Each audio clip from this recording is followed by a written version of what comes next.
huge influence. Old fiddle guy was the tie to the old-time music, the music from the old country. And then Arnold, two major influences on Bill. In rural Kentucky, as in most of the nation, blacks and whites lived segregated lives in the 1920s. But Schultz, an African-American who worked in a coal mine by day, was welcome at roadhouses, barn dances, and even in the homes of well-to-do whites. Bill and everybody else that started this music grew up in a deeply segregated society. And the places where African-American and white people could get together on any kind of equal footing were very limited. One of them was music and music making, and so in many communities there were connections between people like Bill Monroe, young white musicians, and people like Arnold Schultz, who was a young black musician who was in demand to play fiddle and guitar for dances. Certainly, I believe that there were blacks and whites who found ways to move together and engage with one another because they shared an interest in and a love of not just music, but of particular kinds of instruments. This sort of thing, the whole black and white thing, we all live in America. America's kind of built on that whole thing, right? It's facts. But the narrator here said something just really profound, right? People who are into music and are deeply spiritual about their music, their craft, gravitate towards the same kind of people, no matter what they are or who they are. And this plays out no matter the music. So I am not surprised that this sort of thing was occurring. Fascinating stuff. What's up with the Pancho Villa hat, though? I'm just feeling this man's vibe. Got the pipe. Know he's got some good weed in that pipe. And the whole thing, man, is just really, really cool. I love this shot right here.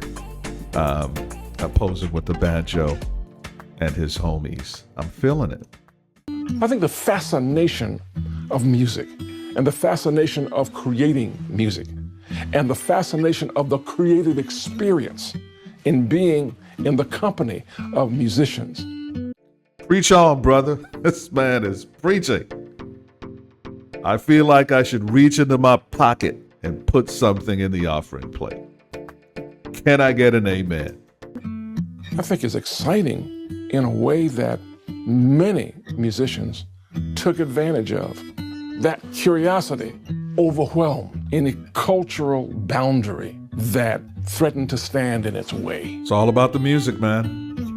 No recording of Arnold Schultz has ever been found.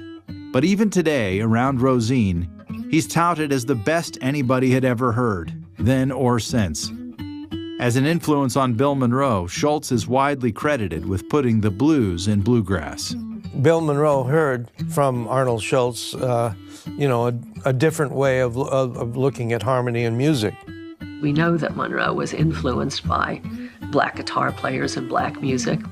And yet today, many people think of bluegrass as just being, white people's music, and often white males at that. And I think that there are still some people who have a little bit of that attitude about blues and bluegrass, that they're somehow simple people's music. And of course, nothing could be further from the truth in terms of the richness and the complexity of the music itself.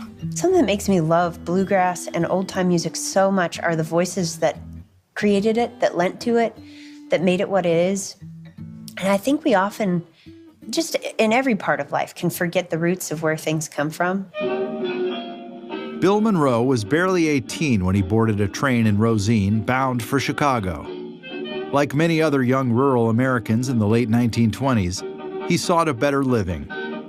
He left to join his brothers Birch and Charlie, who were working at the Sinclair oil refinery in Whiting, Indiana, just south of Chicago. They could make $30 a week, at a time when a farmer might make 6. Moving to Chicago broadened Bill Monroe's musical exposure and ambition. Jazz was sizzling in the dance halls of the South Side.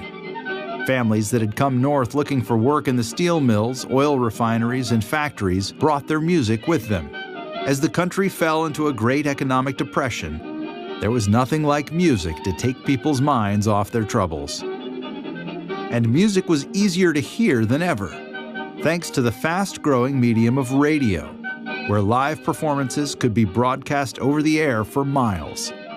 The National Barn Dance. Bill and his brothers got their show business start on Chicago's largest radio station, WLS, not as musicians, but as dancers on a popular rural music show called the National Barn Dance. Stop it. Stop it. These guys got their start as dancers. Tupac, hip-hop icon, a master with words, got his start as a dancer and later had a profound impact on the genre. But he started out doing what he had to do. You know, sometimes those are the cards you're dealt and you play them. I bet these guys were awesome dancers. I need to see some footage of Bill and his brothers dancing. They also played music part-time at area square dances and as part of package show tours. Stations across the country were adding the rural sound, hillbilly music it was called, to their schedules. So in 1934, 2 of the Monroes, Bill and Charlie, left their day jobs to become full-time musicians. They worked in and around the Chicago area, and then they moved to Iowa and played there. Then they got a contract that brought them down into Appalachia and down into North Carolina. And they began working in that region. And that's when Bill really ran across the hillbilly music, and that hillbilly music was used to describe many kinds, or many variations, you might say, of the music, the old-time music that people were refashioning to fit the commercial music business. When bluegrass music and country music started out in its early days, most of the stars started out on radio. They would get the biggest station they could find and audition and get a job on that station, and that show was usually sponsored by a laxative company or a flour company or some. He said a laxative company. Oh boy.